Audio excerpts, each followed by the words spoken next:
I think it's obvious why I want to cut this limb today. This is on the side of a street and somebody hit it, ripped it right off. So now we see this epicormic growth, also known as water sprout. If it comes out of the roots, it suckers water sprout out of the tree. And the question is how and why maybe we're going to prune. Take a look though, before I do, at this previous damage that was done. Somebody decided to go ahead and give it a good cutting, but they didn't do an undercut. There was a lot of weight on the tree and it just tore right down into the area that would otherwise be compartmentalizing right now, and it did a lot of damage to the tree. It is true that there is closure coming, but it's going to take years to get there. So we want to give this branch today the best opportunity after the damage that's been done to properly compartmentalize, close in around the wound. So where exactly am I going to make that cut? Well, I've talked about it before, and in all the good literature, you can see that there's a bit of a swelling right here, known as a collar sometimes. Sometimes I've heard it referred to as the wound wood, but we want to leave that intact so that the tree can, in fact, compartmentalize around that. And I was going to see if we could find a good example. Oh, here's a good small example.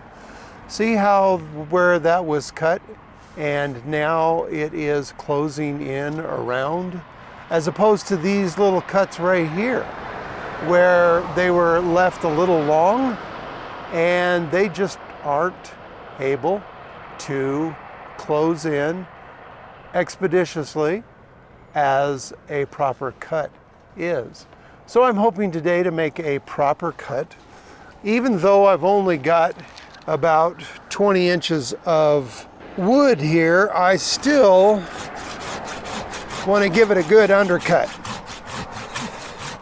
Part of my reason in doing that is I find with these sharper saws, Felco, Corona, and whatnot, make pretty sharp saws, is that it's easy when you get to the end to just blaze right through the cut and subsequently do a little bit of tear down here into that collar that should be healing up nicely for us.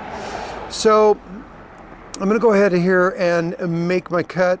As I do, you will see some of the landscape companies, arborists and whatnot, making cuts like this with a chainsaw, and that's certainly possible if you know what you are doing and if you're comfortable in using a chainsaw. I don't particularly care for the kind of cut that a chainsaw makes in terms of the edges of the cut. That's not to say I haven't done it. That's not to say it can't be done. I just prefer this. And look how gently and easily I was able to come through and make that cut.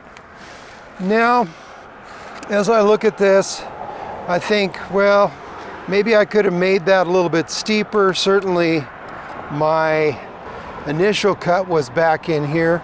So I'm actually going to come back in and redo this. You know, not that I feel like this is necessarily a mistake, but sometimes when I have the time, and especially where people are going to be seeing this, the aesthetics as well as the health is important to me.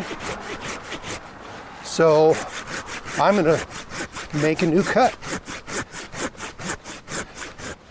Notice that I started very shallow at the top there.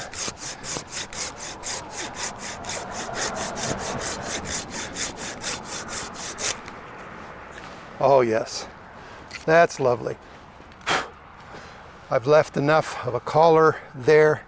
I feel like that's going to compartmentalize quite nicely. Now, often there are questions that get posed as to whether or not there's some kind of treatment that needs to take place. now that I've made that cut.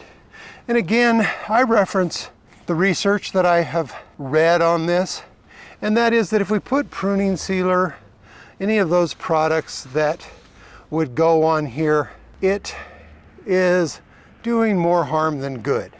So I am going to keep an eye on it. It's a pretty good sized cut. If I need to do a little spray on here occasionally in the coming year or two as it continues to compartmentalize, I'm going to keep an eye on this wood. I don't want bacteria to get in here, and I don't want it to rot and whatnot.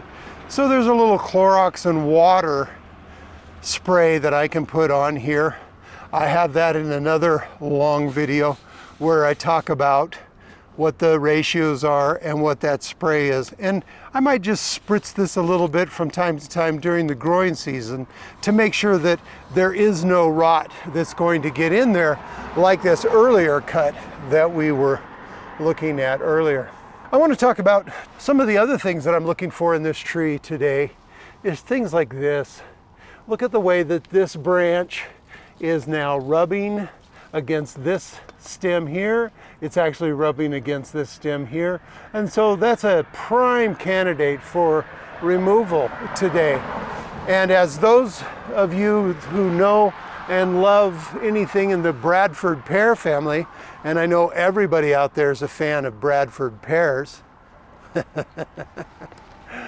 they get some fire blight, and it looks like there may be the beginnings of some fire blight in this tree. In that case, I would want to trim those out, and it's an arduous process because I have to continually sterilize my pruning saw or clippers in an effort to make sure that I'm not moving that around inside the tree, or worse yet, that I might potentially move it from this tree to some of the other beautiful Bradford pears down that street or down the street over here.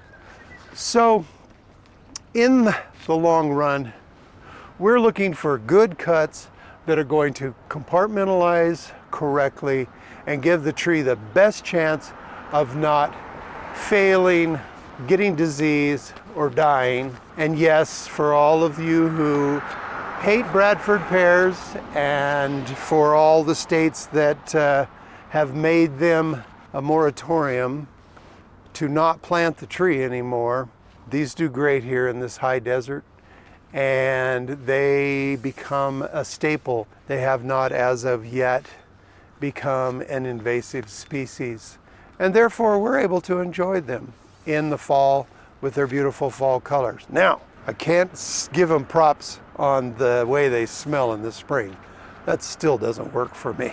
So, hope that's helpful. Love all your comments, even the snarky ones.